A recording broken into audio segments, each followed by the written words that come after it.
So, there has been a psychopath elected in Argentina, and in fact, all around the world. There is a right-wing whiplash. Beau of the Fifth Column had an interesting take as to why that might be. I actually have a different theory of it, but I don't think either of us disagree about what should be done. We'll get to that in a moment, but I'd like you to hear Beau's take, because I thought it was interesting, and he is always an interesting cat. I'll add in my own. Here's Beau of the Fifth Column, When America Sneezes.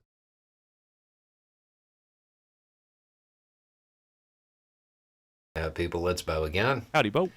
So today we are going to talk about the one thing America does really well. And we're going to talk about what happens when America sneezes. We're going to do this because there's a whole bunch of messages talking about things happening in other countries. And it's Americans talking about the internal politics in other countries. I mean, that's rare to begin with.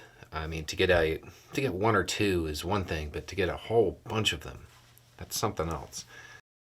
And a good thing, by the way. I wish it were under better circumstances, but I'm not bummed out that Americans suddenly understand how other countries work. And don't let me tisk you. I'm as guilty as anyone else. In fact, I had a very detailed understanding of U.S. politics before I had any understanding of the politics of another country. It really wasn't until Michael Brooks started talking about Lula that I even had a mild interest. That's not good.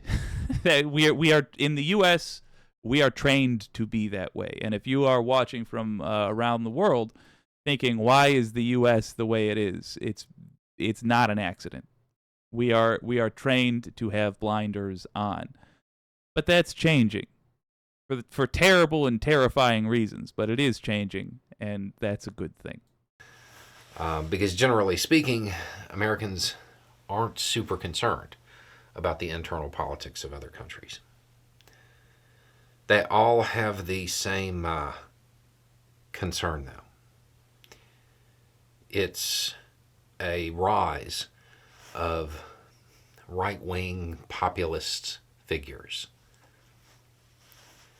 That saying, when America sneezes, Canada gets a cold, or when America sneezes, Europe gets a cold. It goes to the one thing the U.S. actually does well. Interestingly enough, that saying originated during the Napoleonic era, and it was when Paris sneezes, Europe gets a cold. It was in the Sharps Rifles books. The U.S., what do we export? Yeah, a whole lot of people drawing a blank right now, huh? Yeah. We export culture. It's the one thing that we export. It's the one thing we do well. We export culture. And that's kind of what that saying really means. I mean, it can apply to a whole bunch of other things, from the economy to, well, everything.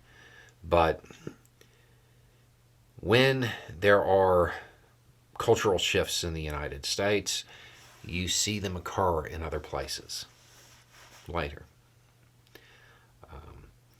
And this is everything from music to fashion. It occurs. True. And on he goes. I don't want to play the whole video because he essentially says right-wing craziness is being exported now. And he's right. I think he is right. I think the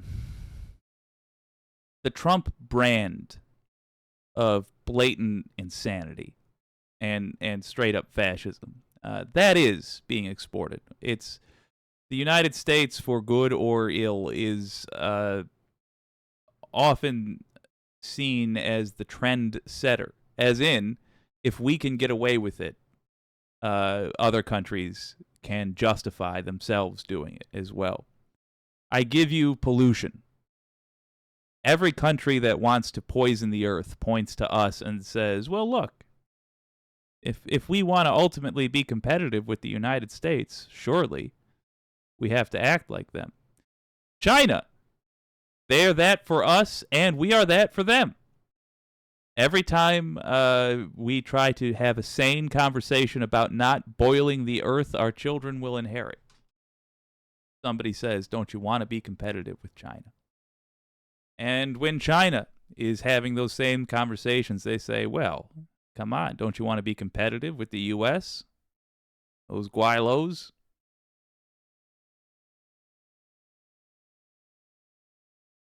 That is true, but that's not the whole story.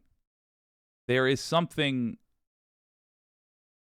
less to do with the flavor and more to do with the bills that will be signed by these people, the policies which will be undertaken by these people. And it's, I'm confident in this opinion that I'm going to toss your way because it's not mine originally.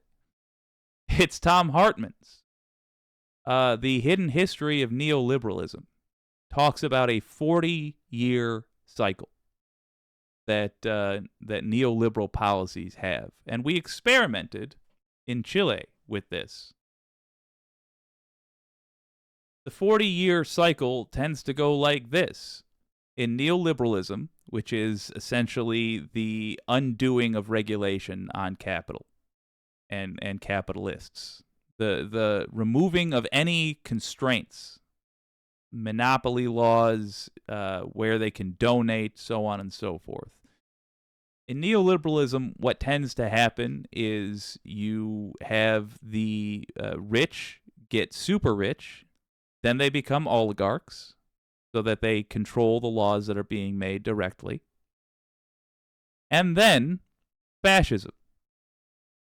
In every country that has adopted neoliberalism, oh my God, as a neoliberalism, too big a word, as a ruling philosophy, a governing philosophy, let's say, this is what happens.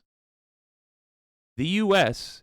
did not adopt this concept of neoliberalism until, guess who? Who is the worst American president before Trump, if you had to guess? I think it was Reagan, in large part because of this. Reagan. Reagan is the one that did that. Remember the folks in the 80s with gigantic puffy suits and cocaine and what have you? Yeah, those were the rich people becoming the ultra-rich through new neoliberal policies. And because Reagan was so popular, and because we had a delay in the negative effects, Bill Clinton was a huge neoliberal. So we had Reagan, then Bush. Bush was just elected because the last Republican was so popular. Bush got beaten thanks in large part to Ross Perot entering the race, and then Clinton took office. Clinton, being a huge neoliberal, basically saying, well, I do think black people have souls, but I want to give a bunch of tax breaks to the rich. That guy. 8 years of that we had. And then that became just a new generation. Well, 40 years hence, the rich became super rich. The occasional billionaire became dozens and dozens of billionaires and ultra billionaires. All of these drains on our resources established themselves. They undid rules protecting them, or rather preventing them from being oligarchs. They further expanded disastrous decisions made in the 70s. And now we are at the fascism portion. There is a choice every country must make when it hits this point. Do you undo the neoliberal policies put in place, which is to say, return to policies that actually put constraints on capital, actually put rules in place? Or do you fall to fascism? And then about 10 years later, when that government collapses in a bloody mess, do the thing you should have done 10 years prior? The only piece of good news there is that neoliberalism ends in either way. The great irony is this concept of neoliberalism was brought about by a Holocaust survivor who just thought the National Socialists that got in charge were elected. And obviously, elections are not the way to decide how a country ought to be run. So here's how we really run it. We let the rich decide. The great irony being he invented a fascist-producing machine. Centrist Democrats are neoliberals. That is why I am fundamentally opposed to them and anything to the right of them. Once you get to centrist Democrat, you are right-wing, and it only gets more right-wing from there. I strongly encourage you to ensure you have progressives running. And I strongly encourage you, anytime at all, you see a rule being discussed that would put constraints of some kind, reporting requirements or taxation or yada, yada, yada, on big business, support it. Support it. These devils have been unchained too long. And at a minimum, we need to get them back under control. So what can you do? Well, aside from voting as progressive as you can, generally speaking, aside from talking to your friends in other countries, no matter where you are or they are, about neoliberalism and what it is and why it is a terrible thing. You can also start lefty communities that are used to sharing, communities that are going to be open to talking about the sort of things that will lead to political movements. There used to be union halls. When I was watching the Valley Labor Reports marathon stream, they discussed this a little bit. There used to be union halls where people could hang out and meet other people who were like-minded. But the main purpose was to blow off steam. Here is what I would recommend you do. I'm going to use a silly thing that I like, but I'll say this. It doesn't matter what the actual hobby is. Pick a hobby with a expensive buy-in. For example, the tabletop gaming phenom, 40K, Warhammer 40K. You buy a bunch of little plastic fellas, and you paint them up, and you put them on a table, and you roll dice with your friends, and you have a big fake sci-fi battle. It's delightful. It's a lot of fun. It's insanely expensive. Each one of those little plastic guys costs like $5. You're supposed to have a few dozen of them. The big ones cost over $100. It's not an easy thing to be a casual fan of. But if you were to start the Socialist 40K Club in your neck of the woods, you would be promoting 40K, surely, and socialism. Take all the things you've collected in the course of your hobby and donate them.